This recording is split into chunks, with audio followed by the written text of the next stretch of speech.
Göçen felek göçen, ben bu dünyadan aman.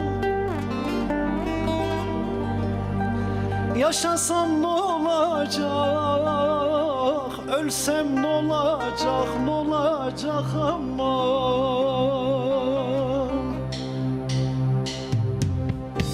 Bana düşeceği oy oy, bir mezar yeri oy oy, dünyanın tapusunu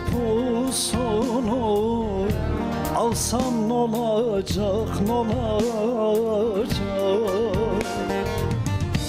Bana düşeceği oy oy, bir mezar yeri oy oy, dünyanın tapusunu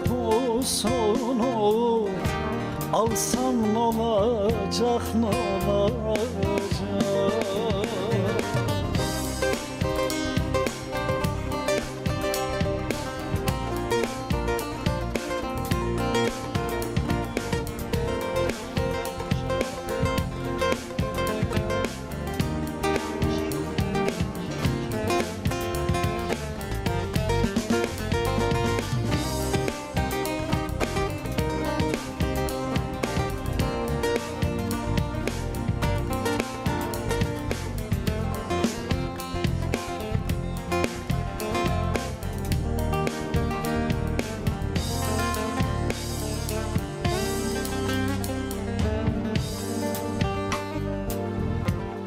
Kızıl tohum der ki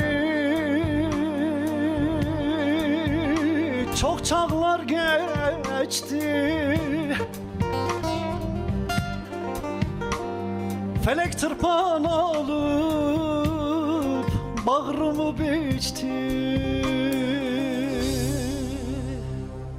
Simsiyah saçıma oy oy, beyazlar düştü oy oy, yaşasam ne olacak, ölsem ne olacak, ne olacak?